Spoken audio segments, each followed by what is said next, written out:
The Life and Sad Ending of Nile Rodgers. Nile Rodgers was born Nile Gregory Rodgers Jr. on September 19, 1952, in New York City, New York. Rodgers clearly possessed exceptional musical talent early on, and by the age of 19, he was playing guitar at part of the house band for the world-famous Apollo Theater. He was probably the lone member of the Sesame Street house band with a prior Black Panther Party affiliation. Rodgers soon grew tired of his status as a backup musician, however, and sought to put together a band of his own. He found a like-minded musician in another New York City resident, bassman Bernard Edwards, during the early 70s. For the next few years, Rodgers and Edwards collaborated while playing in such obscure bands as the jazz fusion-based Big Apple Band and the new wave-based Allah and the Knife Welding Punks, with drummer Tony Thompson and singers Norma Jean Wright and Alpha Anderson rounding out the lineup. Cheek grabbed a record deal with Atlantic quickly.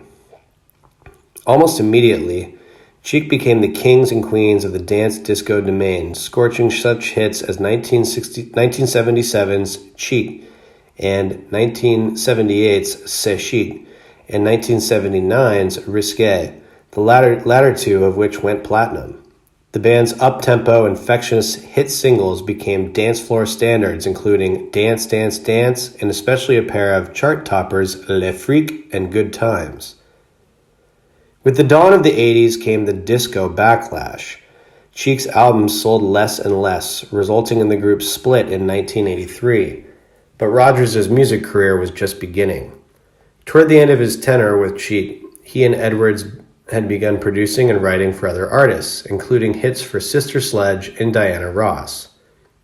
So with Cheek no longer accompanying most of his time, Rodgers was free to focus solely on working with others. What follows was a string of post-disco era biggest albums and singles. First up was Let's Dance, one of David Bowie's all-time best-selling albums. From there, offers from others flooded in, as Rodgers scored further hits In Excess, Original Sin, Duran Duran's The Reflex, and Notorious, Madonna's Like a Virgin, Mick Jagger's She's the Boss, Jeff Beck's Flash, and the B-52's Cosmic Thing, and the Vaughan Brothers' Family Style, among many others.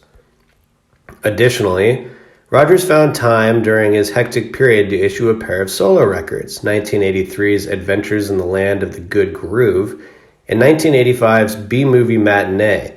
He also scored such films as Coming to America, Earth Girls Are Easy, and Beverly Hills Cops 3. Rodgers and Edwards put together a reunited version of Chic in the early 90s, which toured and even issued an album, 1992's Chicism.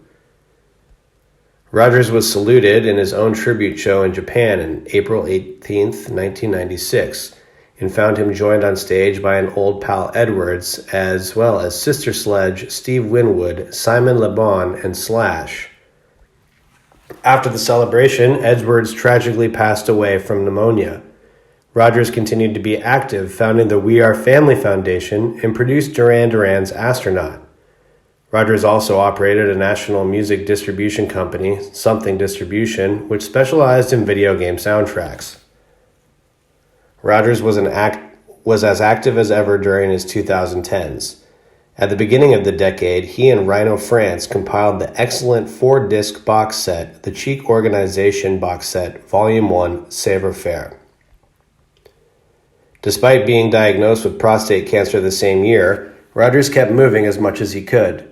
He published the ceaselessly entertaining memoir Le Freak, an upside-down story of family disco and destiny, and continued touring and worked with Daft Punk on Grammy Award-winning Random Access Memories, including Get Lucky, a #1 pop hit in dozens of territories.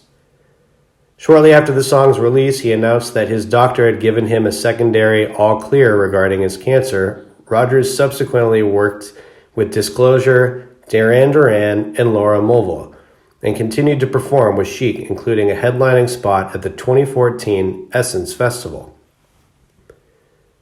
In 2016, while the new Chic album was in the works, Rodgers and Edwards were inducted into the Songwriters Hall of Fame, and Chic headlined the Pyramid stage of the 2017 Glastonbury Festival.